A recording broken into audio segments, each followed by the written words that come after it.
성경 말씀은 열왕기상 13장 1절 말씀부터 보겠습니다.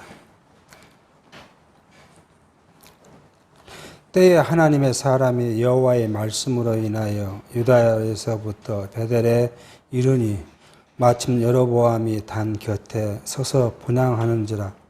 하나님의 사람이 달을 향하여 여호와의 말씀으로 외쳐 가로되 다나 다나 여호와께서 말씀하시기를 다윗의 집에 요시아라 이름하는 아들을 낳으리니 저가 내 이위에 분향하는 산당 제사장을 내 이위에 제사할 것이요 또 사람의 뼈를 내 이위에 살리라 하셨느니라 하고,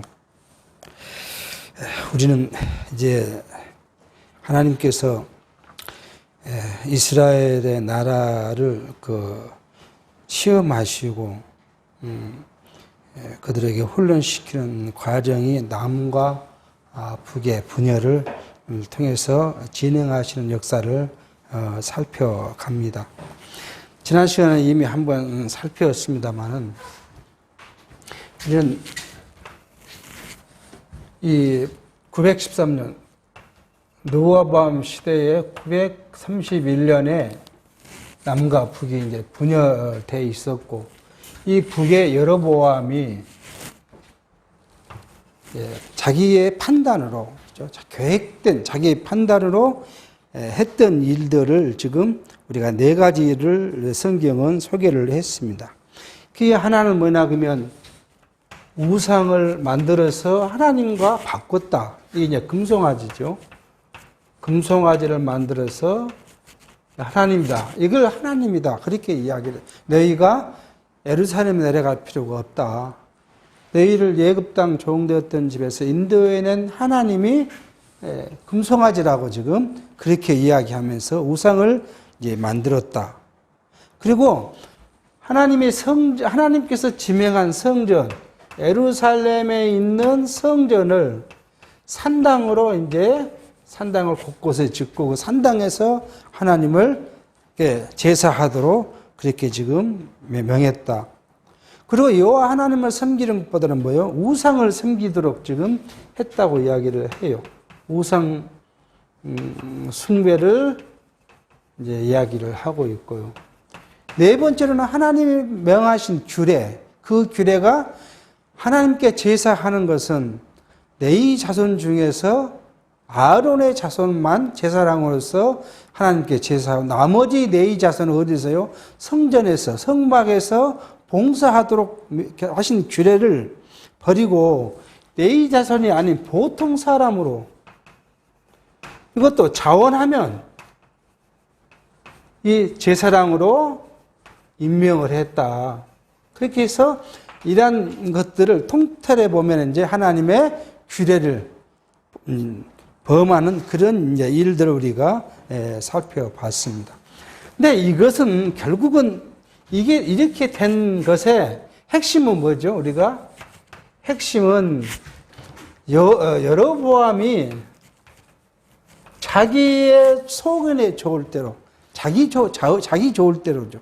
자기 소견에 좋을 대로 판단했다. 판단의 기준이 뭐냐면 사람이었다. 여로보암이라는 사람의 자기 이익을 위해서 이러한 것을 만들었다 하고 지금 이야기를 하고 있습니다. 그런가 하면 이 여로보암의 판단의 기초가 되는 것이 뭐겠어요?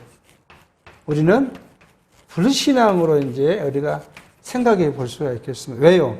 우리가 여기 솔로몬 시대 때 하나님께서는 누구를 통해서, 선지자 아이야를 통해서 여로보암에게 10지파를 준다고 약속하면서 뭐라고 했냐 그러면, 내가 다윗처럼 내 명령을 잘 지키고 준행하면 내 나라가 오래 갈 것이라고 약속을 하셨어요. 그것을 믿고 하나님을 잘 섬겼다면 이러한 것들을 생각할 필요가 없겠죠.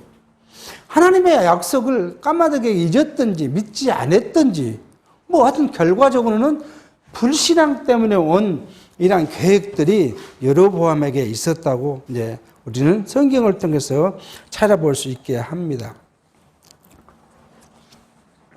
우리가 이렇게 구약을 살피는데 우리는 이 구약을 쭉 보는 과정을 우리가 한번 생각해 보면 931년에 이 나라가 생긴 것이 언제요? 722년이면 한 210년 정도 동안 하나님께서 약속하신 그 약속, 어디에? 신명기에서 하신 말씀이죠.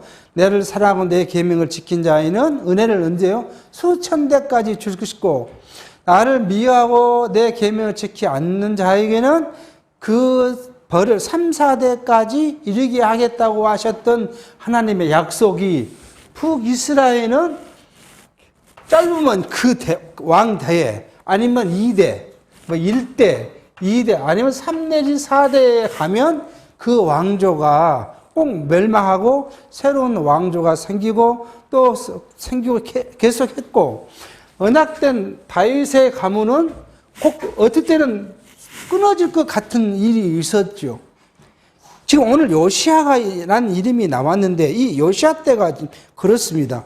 요시아가 853년이니까 이쯤 되지 않겠습니까? 853년에 요시아가 왕이 됐는데, 요시아의 아버지가 북쪽 예후에게 죽음을 당했어요.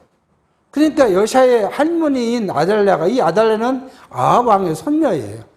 아달랴가 왕자들을 다 죽이고 자기가 여왕에 등극을 합니다. 그리고 몇 년요? 7년간 등극을 해서 여자 왕이 나왔어요. 이 왕은 언약의 왕이 아니잖아요.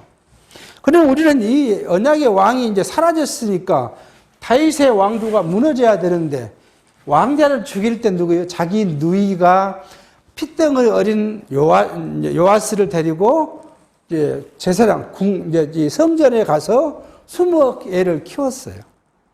그러니까 자기 누이가 누구냐 하면 그 당시에 제사장의 부인이었으니까 성전에 20 키웠다가 7살이 되니까 제사장이 이제 신하들을 데리고 요아스를 왕위에 오르고 아들라를 잡아 죽였던 일이 이제, 그래서 다윗의 왕조가 7년간 끊어졌다가 다시 이 회복되는 과정을 겪기도 합니다. 그리고 언제요? 예, 잠시 바벨론에 멸망했지만 쭉 이 왕조는 이어갑니다. 물론 헬라의 속국이 되기도 하고 로마의 속국이 되기도 하지만 다윗 왕조는 하여튼 이어갔다가 언제요? 예수가 오시기 전에 로마에 완전히 망했던 것들을 우리가 역사적으로 이제 살펴볼 수 있죠. 그러니까 우리가 공부하는 목적은 뭐냐면 이렇게 다윗과의 약속, 또는 그 앞에 가면 아브라함과의 약속이, 이 언약이 이스라엘 역사 과정에서 언약대로 성취되는가 안 되는가를 우리는 확인해 가는, 그 공부한 목적이 거기 있는 거죠. 언약대로 되어 가면 우리는 하나님이요? 하나님이 믿을만하신 신실하신 분이라고 우리가 그분을 여길 수 있는 거예요. 그래서 하나님을 믿는 것이고, 하나님의 자녀가 되고 하나님의 권석이 되고 하나님 나라의 백성이 되고 그 교회의 지체가 됐다는 사실에 우리는 뭐예요? 큰 자긍심을 갖고 살아갈 수 있는 것을 우리가 이제 성경을 또 확인해 보는 과정입니다. 오늘 이제 이러한 역사 과정에서 어느 때예요? 이 여로보암이 베델에서 제사를 지르고 있을 때에 하나님의 사람이라고 선지자 되겠죠. 선지자가 이스라엘 유다로부터 베델에 와서 지금 여로보암에 있는 그 단에서 이야기를 합니다. 다나 여호와의 말씀하시기를 다윗의 집에 요시아라는 이름의 아들을 낳으리니 저가 내 위에 분향하는 산당 제사를 내 위에서 제사할 것이요 또 사람의 뼈를 내 위에 살리라 하셨느니라. 그렇게 지금 이야기를 합니다.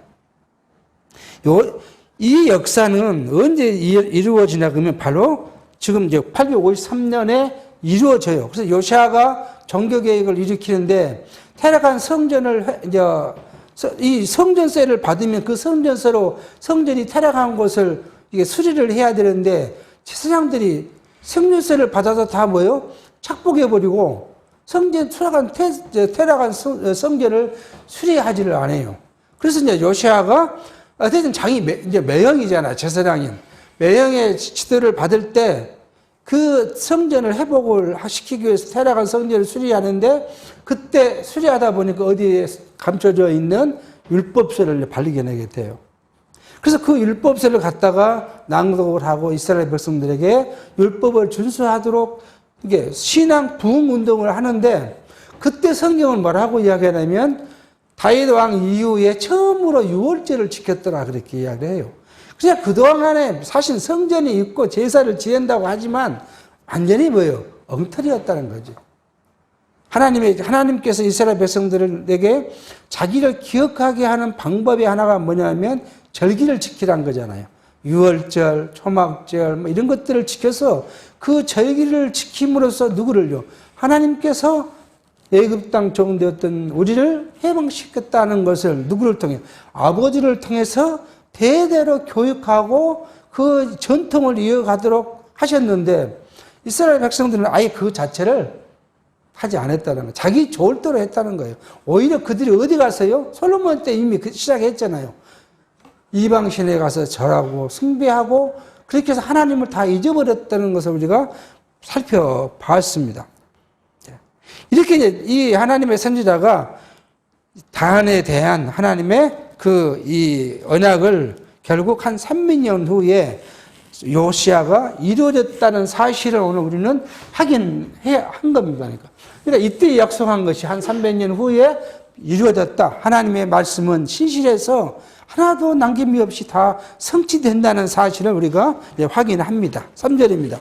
그날에 제가 예조를 들어 가로되 이는 여호와의 말씀하신 예조라 단이 갈라지며 그 위에 있는 재가 쏟아지리라 하며 여로보암이 하나님의 사람의 베델에 있는 단을 향하여 외쳐 말함을 들을 때에 단에서 손을 펴며 저를 잡으라 하더라.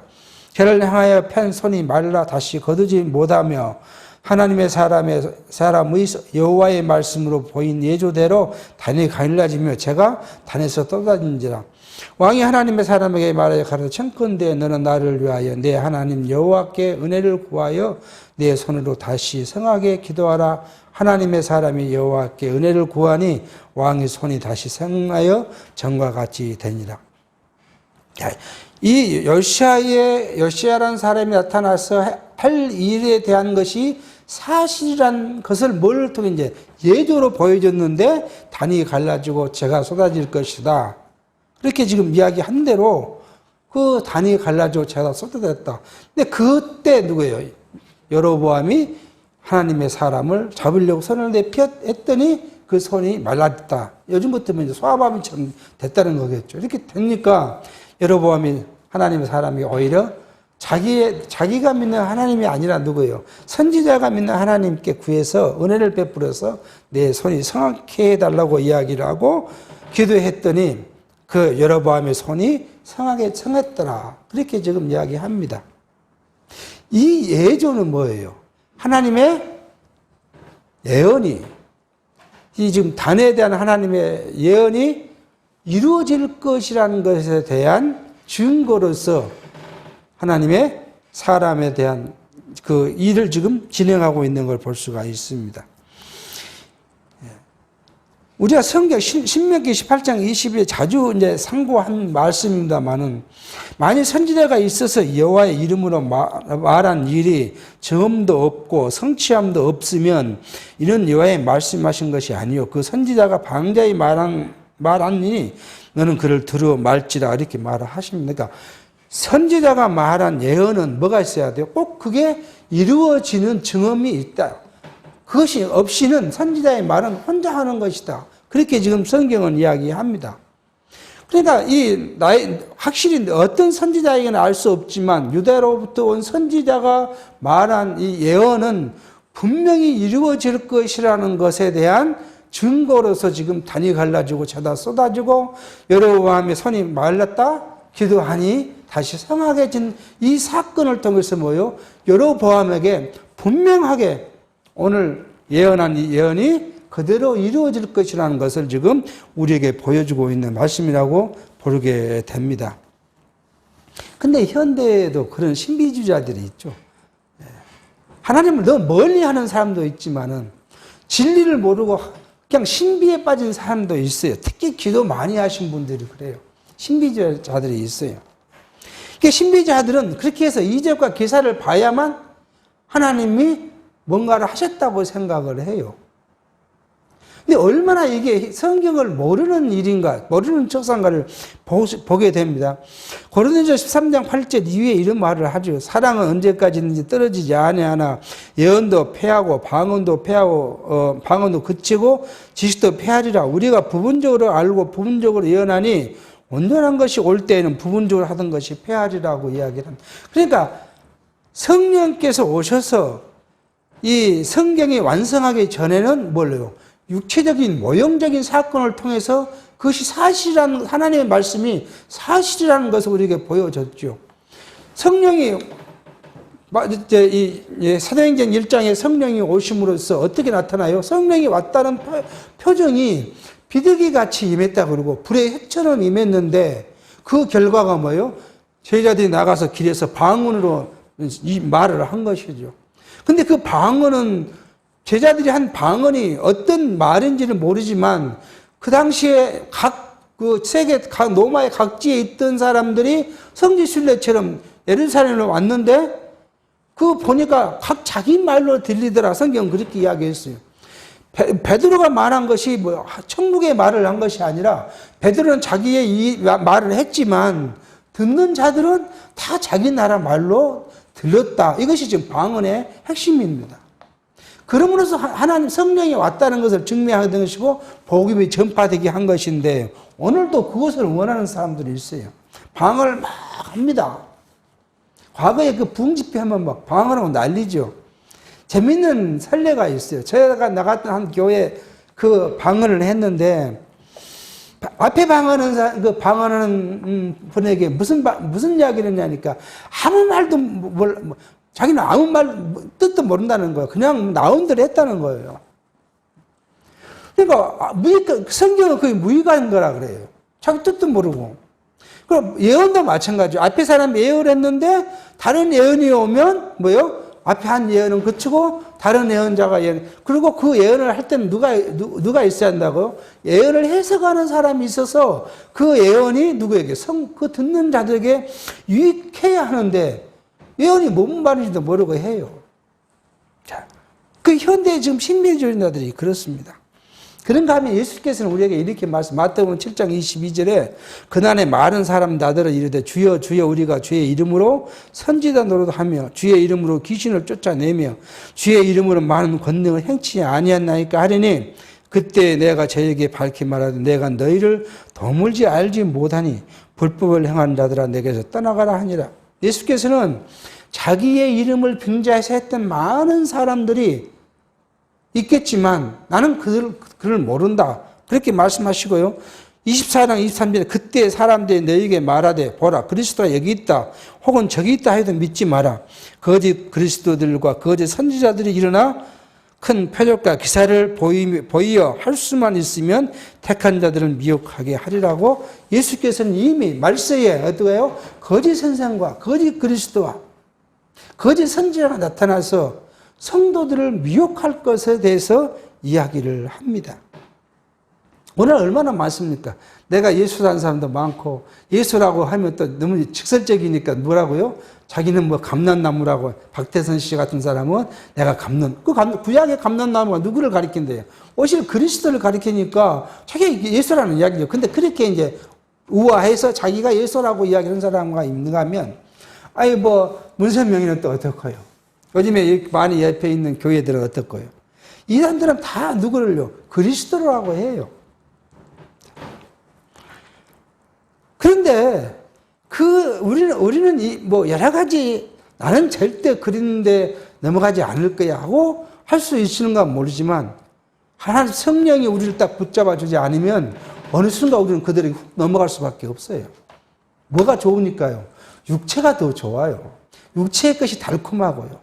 뒤에 다시 또 거짓 이 선지자의 이야기가 다시 나오겠지만 그때 말씀드렸지만 이 육체의 것은 정말 달콤합니다. 그래서 육체로 우리에게 쭉 와서 하는 사람들 제일 먼저 온 사람이 누구예요? 이단이 우리에게 유혹할 때 뭐가 와요? 자, 친한 것처럼 와요. 친밀함을 먼저 가져요. 그리고 이제 이 사람이 자기가 넘어왔다고 생각되면 그때 자기 교리를 이야기해요. 구원파가 다 그런다는 거잖아요. 자, 옆 동네 옆집에 가갖고 정말 자기가 뭐를 도와준 것처럼 하고 자기를 위한 것처럼 하고 사랑한 것처럼 했다가 어느 순간이 되면 이제 자기의 교리를 가리켜서 미안해서도 한번 따라가지 않을 수 없게 만든다는 거잖아요. 그럼 한번 따라가면 그때부터 헤어날 수 없게 되는 과정을 우리가 지금 봐왔던 걸 알 수가 있습니다. 그러니까 성경이 쭉 계속해서 나갈 거예요. 열왕기 쭉 하하에 가면 북이스라엘과 남유다가 전쟁하기도 하고 아수라와 전쟁도 하기도 하고 아람과의 전쟁도 하는데 거기에 꼭 뭐가 등장하면 하나님의 선지자와 거짓 선지자가 나타나서 하나님의 선지자는 가지 마라 하는데 거짓 선지자는 가라 해요.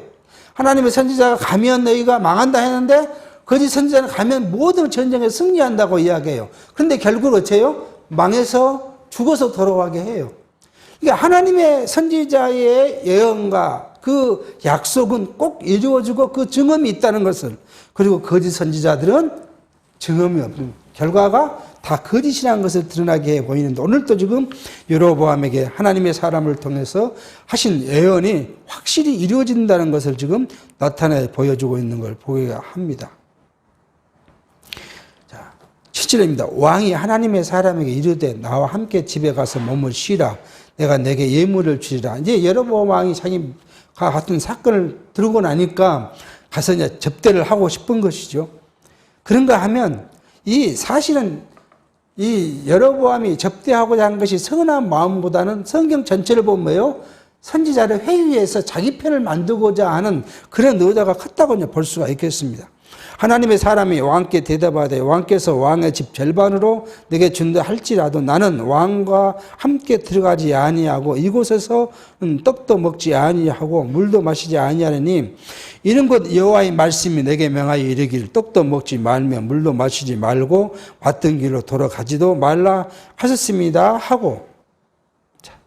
하나님은 진짜 우리 전라도 말 얄궂은 섭리를 하십니다. 아니 선지자가 와서 다시 유다로 돌아가려면 목도 마르고 배도 고플 거 아니겠습니까? 아니 먹을 것도 주시고 마실 물도 마시게 하면 좋을 것인데 지금 하나님의 말씀이 아무것도 먹지도 마시지 말라는 거예요. 배고프고 가라는 마음을 상태를 만들어 놓으십니다. 왜 그러실까요? 하나님께서는 우리의 생각과 정반대, 우리가 누구를 보내면 예비를 줘서 다 잘 갔다 오게 하는 것이 인간적인 측면인데 하나님은 전혀 그렇지 않고 딸딸 굶게 만들고 물 마시지 못하게 하는데 뒤에 이제 이 문제를 어떠한 사건을 하게 하신 목적이 여기 있는 걸 볼 수 있는 것이죠. 그러니까 하나님께서는 절대 자기 계획이 어때요? 변개치 않는다는 거, 어떤 상황도 마찬가지라는 거예요. 그것을 지금 우리에게 알게 하시는 섭리 과정을 지금 보게 합니다. 10절입니다. 이에 다른 길로 가고 자기가 베델에 오던 길로 쫓아 돌아가지 아니하니라. 여기까지는 이 하나님의 사람이 하나님의 말씀에 순종해서 그냥 가고, 그리고는 뭐예요? 자기가 왔던 길로 가지 않고 다른 길로 지금 돌아간 것을 이야기를 합니다. 11절인데 베델에 한 늙은 선지자가 살았더니 그 아들들이 와서 이날에 하나님의 사람이 베델에서 행한 모든 일을 저에게 고하고 또 그가 왕에게 고한 말씀도 저희가 그 아비에게 고한지라. 그 아비가 저희에게 이르되 그가 어느 길로 가냐 하니 그 아들들이 유다에서부터 온 하나님의 사람의 간 길을 보았습니다. 저 그 아들에게 이르되 나를 위하여 나귀의 안장을 지우라. 저희가 나귀의 안장을 지우니 저가 타고 하나님의 사람의 뒤를 쫓아가서 상수리나무 아래에 있는 것을 보고 이르되 그대가 유다에서 온 하나님의 사람이뇨 대답하되 그리하다. 지금 이제 베델에 어떤 늙은 선지자가 있었는데 그 이야기 듣고 지금 유다에서 온 선지자 쫓아갔다. 15절 저가 그 사람에게 이르되 나와 함께 집에 가서 떡을 먹으라. 대답하되 나는 그대와 함께 돌아가지도 못하겠고 그대와 함께 들어가지도 못하겠으며 내가 이곳에서 그대와 함께 떡도 먹지 아니하고 물도 마시지 아니하리니 이는 여호와의 말씀이 내게 이르시기를 내가 거기서 떡도 먹지 말고 물도 마시지 말며 또 내가 오던 길로 돌아가지도 말라 하였습니다. 이 선지자의 의도도 불순합니다. 어쨌든 와서 그렇게 하면 그 끝나고 가야 되지 않겠습니까? 그러면 의견을 존중해서 보내야 되는데 이 다음에 가면 선지자의 이 늙은 선지자의 요청이 지금 아주 불순한 걸 볼 수 있어요. 18절 저가 그 사람이 이르되 나도 그대와 같은 선지자라 천사가 여호와의 말씀으로 내게 이르기를 그를 내 집으로 데리고 돌아가서 그에게 떡을 먹고 물을 마시오라 하였느니라 하니 이는 그 사람을 속임이라. 이에 그 사람이 저와 함께 돌아가서 그 집에 떡을 먹으며 물을 마시니라. 이 선지자가 거짓으로 유다에서 온 선지자를 꾀어서 가고 있는 걸 볼 수가 있습니다. 우리는 아까 말씀드린 대로 처음 말씀드린 대로 이 떡 문제, 배고픈 문제, 목이 가라앉은 문제, 이 육체적인 문제가 굉장히 우리에게는 중요한 것이고 이 육체적인 것이 우리를 발목을 잡을 때가 너무 많은 것을 볼 수가 있어요. 현대를 살아가는 우리 성도들에도 이렇게 믿음을 지키는데 큰 걸림돌이 이 물질적인 것이 많아요. 그리고 이 물질적인 것이 신앙을 흐트러버리고 나태하게 만들고 또 비진리가 이것을 유혹하게 하는 것이고 이런 일들이 현대에도 비일비재하다는 걸 볼 수가 있어요. 이게 생각해 보면 같은 신앙을 갖고 있는 안에서도 서로 이런 걸 많아요. 그래서 우리가 교회 안에서도 그런 걸 봅니다. 정말 육체적으로 봤을 때 여기 신령한 건 우리가 그 속을 들여다볼 수는 없는 거지만 없으니까 확인할 수 없는 거지만 육체적으로 봤을 때 말씀에 순종하려고 노력하는 사람들 예를 들어서 이제 일반 교회 같은 경우는 일요일을 안식일을 지키려고 노력하는 것 그런 열심을 갖고 있는 사람들 그 신앙생활에 처음 신앙생활에 이 모델이 사실은 상당히 중요한 부분이 있어요. 그래서 어떻게 신앙생활을 배우고 살아가느냐 그런 부분이 굉장히 이제 큰 부분이죠. 그런데 이게 물질이란 것이 나를 그 신앙으로부터 멀게 하고 있는 사실을 볼 수가 있어요. 우리 직장생활에서도 마찬가지예요. 만약 물질이 관계없다면 만약에 요즘 사람들은 그런 종교적인 문제를 갖고 이야기를 잘 안 합니다. 저희 처음 입사했을 때는요. 우리 사람들은 대부분 종교를 안 갖고 있거나 제가 있었던 회사는 최고 회장이 이 불교 신자였으니까 불교가 성해요. 그리고 무슨 불교 명절날 성강사 차로 가지고 그리 가기도 합니다. 회장이 그리 성강사로 오니까. 근데 언제 가는 거야? 주로 그날이 일요일이에요. 그래서 가자 하는 거예요. 안 가면 눈총을 받습니다. 그러니까 저희 같은 막 입사한 사람들이야 눈치 볼 거 없으니까 상관없지만 중간 관리자쯤 되면 누구한테 도장 찍어야 돼요? 회장 얼굴에 눈에 도장 찍어야 되니까 할 수 없이 갈 수밖에 없어요. 거기를. 이게 다 먹고 사는 일 문제에 연관되어 있어요. 그렇지 않으면 내 신앙을 지키겠다 안 가면 되는데 그것과 관련이 되니까 같아요. 육체의 것 때문에 내가 남보다 진급도 빨리 해야 되고 좋은 자리에 앉아야 되고 그렇게 하니 그게 뭔지 어떤 고민 것 없이 그냥 가는 걸 많이 볼 수 있어요. 요즘은 그런 걸 잘 이제 하지 않더라고요. 오히려 그게 요즘은 그런 걸로 사람을 좀 이야기하면 다른 측면으로 해석이 되니까 안 하지만 그렇게 이야기를 합니다. 이게 예수께서는 이 문제를 우리 이렇게 해서 예수의 첫 번째 시험이 그거잖아요. 마태복음 4장 3절에 시험을 한 자가 예수께 나와 가로되 내가 만일 하나님의 아들이거든 맹아 이 돌들이 떡덩이 되게 하라. 예수께 대답을 가르칠 때 기록되었으니 사람이 떡으로만 살 것이 아니요 하나님의 입으로 나오는 모든 말씀으로 살 것이라 하였느니라 하시니라. 사람은 자신의 의지나 무엇으로도 오는 시험을 이길 수 없습니다. 이거 내가 이겼다 그러면 조금 방조한 일이죠. 성령이 나를 붙잡아 주지 않으면 내가 그 시험에서 이길 수가 없어요. 그러면 우리가 날마다 기도할 수밖에 없는 이유가 거기 있는 거예요. 내 삶 속에서, 오늘 하루 내 삶 중에서도 뭐예요? 육체의 미혹에 빠져서 하나님을 잊어버리지 않도록 나를 지켜달라고 기도할 수밖에 없는 거고요. 나의 육체의 삶 중에 여러 가지가 하나님보다 더 좋아지지 않도록 나를 좀 그렇지 않으면 우리는 넘어갈 수밖에 없어. 그것과 누가 내가 했다고 자랑 못 해요. 하나님 성령께서 잡아주시니까 내가 있는 것이지, 성령이 안 잡아주시면, 나를 예를 들어서 탕자 비유처럼 멀리 보내고 훈련시키려고 내켰다고 하시면 우리는 내 의지와 관계없이 돌아갈 수밖에 없어요. 그러니까 어느 누구에게도 그 모습을 보고 우리가 평가하거나 판단할 수 없는 이유가 오늘 우리에게 이게 있다는 사실이에요. 하나님이 우리를 붙잡아 달라고 우리는 늘 기도밖에 할 수밖에 없는 것이 이제 오늘 우리 현실인 것을 이야기를 합니다. 그렇게 해서 이제 가서 떡을 먹고 물을 마십니다. 자, 20절입니다. 저희가 상에 앞에 앉았을 때에 여호와의 말씀이 그 사람을 데려온 선지자에게 임하니라. 제가 유다에서부터 온 하나님의 사람을 향하여 외쳐가로되 여호와의 말씀에 내가 여호와의 말씀을 어기며 내 하나님 여호와가 내게 명한 명령을 지키지 아니하고 돌아와서 여호와가 너더러 떡도 먹지 말고 물도 마시지 말라는 곳에서 떡을 먹고 물을 마셨으니 내 시체가 내 열조의 묘실에 들어가지 못하리라 하셨느니라 하니라. 기구합니다. 거짓말 데리고 온 선지자가 수상 앞에서 딱 앉아서 먹는데 그 자기를 속여서 들은 선지자의 입에 하나님께서 말씀을 주시는데 이제 앞으로 되어질 일을 이야기하는데 어떤다고요? 내가 명한 것을 지키지 않았으니 너 조상의 묘실에 들어가지 못할 것이다. 그 말은 뭐예요? 객지에서 객사할 것이라 그 이야기를 지금 이야기를 하고 있습니다.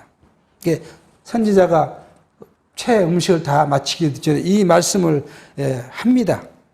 아니 이게 하나님께서는 왜 이렇게 하시는가? 이 선지자를 왜 그렇게 자기 일에 충실했던 선지자에게 왜 이런 시련을 주시고 이렇게 또 거짓 선지자를 통해서 음식까지 먹게 하고 그 다음에 먹었더니 죽게 하겠다고 이야기하셨냐 하는 것이죠. 좀 더 가보겠습니다. 23절 자기가 데려온 선지자가 떡을 먹고 물 마신 후에 그에게 유하여 나귀의 안장을 지우니라. 이에 그 사람이 가더니 사자가 길에서 저를 만나 죽임에 그 시체가 길에 버림받아 되니 나귀는 그 곁에 섰고 사자도 그 시체 곁에 있더라. 그 말씀대로 먹고 이제 이 베델의 거짓 늙은 선지자가 안장을 키우고 거기에 가면서 먹으라고 음식도 싸줬을 거 아니에요. 가고 하는데 길에서 사자가 만나서 유다에서 온 선지자를 죽였는데 먹지도 않고 그 다음에 그 옆에 나귀가 가만히 서 있고 그 시체 옆에 사자가 가만히 서 있다. 기이한 일을 우리가 보고 있는 것이죠. 여기에 초자연적인 그 사건을 지금 우리에게 보여주고 있는 걸 봅니다. 이 말씀은 뭐예요? 하나님께서는 앞에 잠깐 말씀을 드렸지만 자기의 계획에 절대 변경치 않는다는 것을 오늘 우리에게 보여주는 것이에요. 이 사건이 조금 바뀌었다. 어떤 사안 때문에 우리가 이해가 된다. 이런 부분이 아니에요. 진리는 뭐고요? 절대 변할 수가 없다는 거예요. 어떤 상황이 벌어지니까 진리가 바뀐다? 그렇지 않다는 거예요. 하나님의 말씀은 1.1약도 그게 고쳐져서도 안 되고 빠져서도 안 되고 더해주지도 해서도 안 된다는 사실이에요. 진리는요. 그것을 우리에게 보여주는 것이고요. 그리고 뭐예요? 하나님의 예언, 언약은 뭐예요? 꼭 이루어진다는 사실을 오늘 우리에게 나타내주고 있는 것이라고 보게 합니다. 하나님은 여로보암에게도 보여줬죠. 새가 단이 갈라지고 새가 떨어진 것, 자기의 손이 말라지는 것도 그걸 통해서 여로보암이 하나님의 말씀이 이루어질 것이라는 사실을 알게 했고요. 또 이 이것에 증거하는 선지자의 사건을 통해서도 하나님의 말씀은 꼭 이루어진다는 사실을 지금 이야기를 하고 있고, 오늘 우리에게 이 말씀으로 확신할 수 있도록 교육하고 있는 걸 볼 수 있습니다. 25절, 지나가는 사람들이 길에 버린 시체와 그 시체 곁에 선 선지자를 보고 그 늙은 선지자가 사는 성읍에 와서 말한지라. 그 사람을 길에서 데리고 돌아간 선지자가 듣고 말하되 이는 여호와의 말씀을 어긴 하나님의 사람이로다. 여호와께서 그에게 하신 말씀과 같이 여호와께서 그를 사자에게 붙이심에 사자가 그를 찢어 죽였도다 하고, 이에 그 아들들에게 말하여 가로되 나를 위하여 나귀 위에 안장을 지우라. 저희가 안장을 지우매 저가 가서 본즉 그 시체가 길에 버림받았고 나귀와 사자는 그 시체 곁에 섰는데 사자가 그 시체를 먹지도 아니하고 나귀를 찢지도 아니하더나 늙은 선지자가 하나님 사람의 시체를 떠들어 나귀에 실어 가지고 돌아와서 자기 성읍으로 들어가서 슬피 울며 장사하되 그 시체를 자기 묘실에 두고 그를 위하여 슬피 울며 가로되 오호라 나는 나의 형제여 하니라.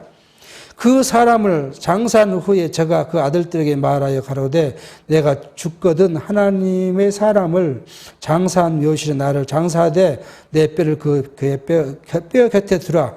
그가 여호와의 말씀으로 베들레헴에 있는 단을 향하고 또 사마리아 성읍에 있는 모든 산당을 향하여 외쳐 말한 것이 반드시 이룰 것입니다.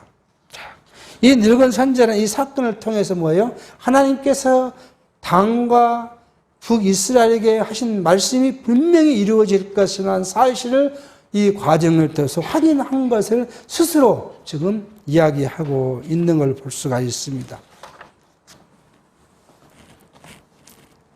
자, 이 늙은 선지자가 이야기한 것들, 그 다음에 여로보암에게서 어떤 여러 가지 일들을 살펴보면 오늘 현대에도 하나님의 사람이라고, 하나님의 뭐 종이라고 하면서 우리를 속이는 사람들 많이 있어요. 정말 많이 있어요. 교회에서도 하나님의 일을 한다고 속이는 사람들 많이 있어요. 예를 들면 우리가 이런 거잖아요. 교인들에게 뭘 해요? 하나님의 성전을, 지난 시간에 있으면 성전을 건축해서 하나님께 영광을 돌려야 한다고 그렇게 거짓으로 속인 거예요. 그건 하나님의 영광을 돌리는 거 아니잖아요. 그래서 교회를 다 힘들게 아름답게 지었습니다. 여러분, 혹시 그렇게 교회를 지어본 경험이 있습니까?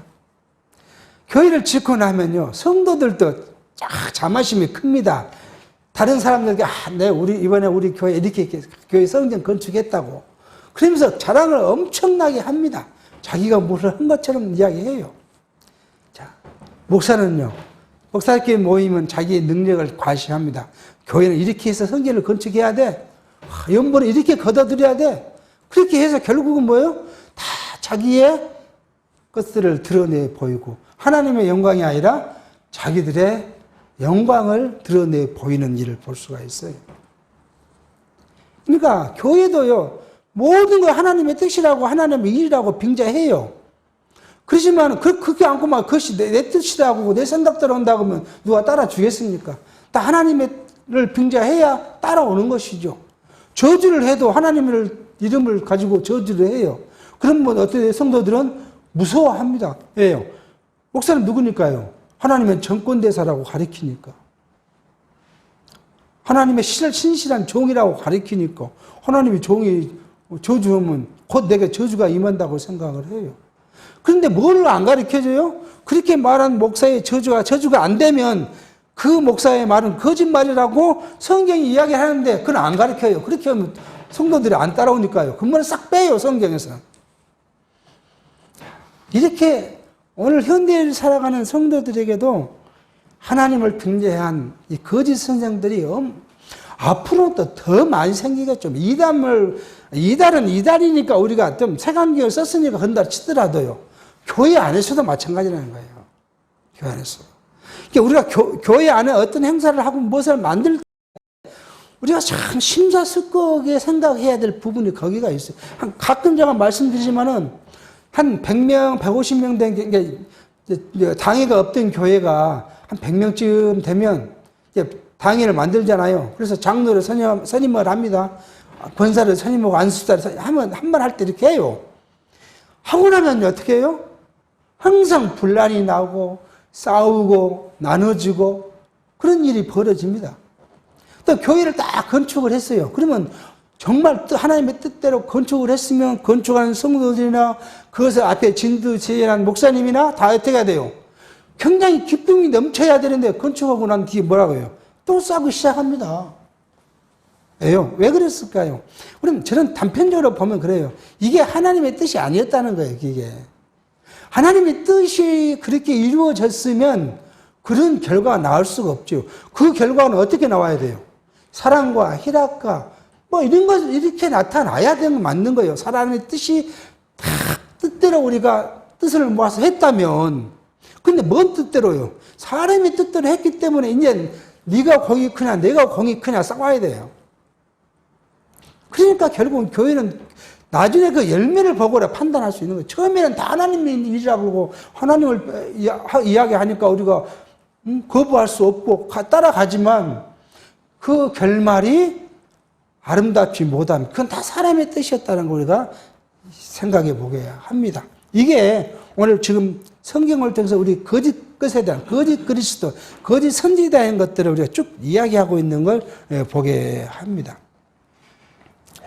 자, 이제 33절입니다. 여로보암이 잘못한 죄로 이제 그 집안이 끊기는데 여로보암이 이 일 후에도 그 악한 길에서 돌이키지 아니하고 다시 보통 백성으로 산당의 제사장을 삼되 누구든지 자원하면 그 사람으로 산당의 제사장을 삼았으며 이 일이 여로보암 집의 죄가 되어 그 집이 지면에서 끊어져 멸망케 되니라. 향후에 이제 여로보암의 집안이 그렇게 될 것을 지금 이야기를 합니다.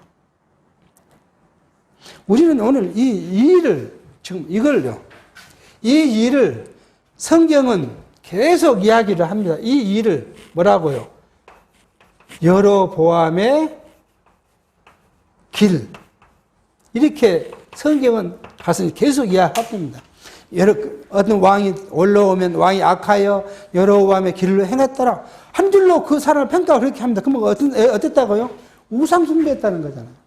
하나님은 사랑하지 않고만 우상을 숭배하고 자기 뜻대로 정사를 봤다고 하는 것을 성경은 계속 여로보암의 길로 행했더라. 여로보암의 집에 이렇게 이야기를 하는 것을 볼 수가 있습니다. 근데 여기에 가장 큰 핵심이 오늘 본문 말씀이 뭐라요? 이거예요. 이거 또 어떤 겁니까? 이 지금 보통 사람들로 제사장을 삼았는데 뭐예요? 자원하면 다 했다. 그렇게 이야기를 합니다. 이렇게 성경을 잘 가르쳤는데 사실 우리가 과거 한 몇 년간 먹통이 됐던 사실이 있잖아요. 자원 그렇게 해서 뭐 장로도 자원해서 뽑는 거 아니죠. 세우고 집사도 자원해서 세우고 권사도 자원해서 세우고 그런 일들을 계속 했던 걸 생각해요. 이건 지도자의 잘못된 의중이 거기에 있었어요. 우리가 이제 뭐 너무 비판하면 또 비판한다고 저희 집에서 가면 또 소리 들을 건데 한번 생각해 보면 장안중앙교회가 다시 우리 장로교회 처제로 돌아오게 된 이유 중에 되게 된 과정 중에 하나가 뭐죠? 그분이 세웠던 자원에서 한 장로들이 뭐예요? 결국은 회책에서 그분을 내보내게 돼서 한 거예요.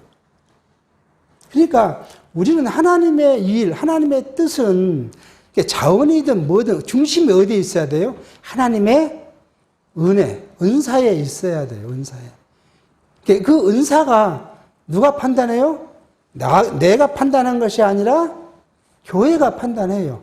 그것을 이제 성경을 어떻게 해서 구약에서는요, 제비 뽑았다고 이야기를 해요. 가나안 땅을 주는데 어떻게 하나님께서는 딱 전제 조건이 있습니다. 하나님의 전제 조건은 첫 번째는 뭐였어요? 사람 수대로 지파가 사람이 쓰려면 큰 땅을 주고 사람이 작으면 작은 땅을 줘라. 그것이 하나님의 첫 번째 전제 조건이에요. 그런데 그렇게만 했으면 좋은데 두 번째는 뭐였어요? 제비 뽑아서 줘라. 그렇게 이야기를 해요. 근데 제비를 뽑았더니 그렇게 어떻게 됐다고요? 사람이 많은 지파는 큰 땅을 가져가고 작은 지파는 작은 땅을 가져가게 됐다. 그대로 이루어졌다는 거예요. 그것이 뭐예요? 하나님의 뜻을 나타내 보여주는 방법이에요. 그게. 요나가 제비 뽑았더니 사실은 도망가다 요나가 제비 뽑힌 사건들이 있었고요. 신약시대에 와서는 어떻다고요? 1장에서는 유다를 대신해서 12 제자들 중에 한 사람을 뽑았는데, 그를 어떻게 제비 뽑아 마띠아를 했다. 그렇게 이야기를 해요. 그런가 하면 일곱 집사를 선택할 때 뭐라고요? 그 사람들을 선택했다 그래요. 거기는 택했다고 이야기해요. 그러니까 어디 성경도 그렇게 가리킨 데가 없어요. 이게 봉사를 하는데 은사대로 봉사한 건 맞아요. 그건 당연히 맞는 이야기예요. 그렇지만 그 은사를 누가 평가하면 안 된다고요?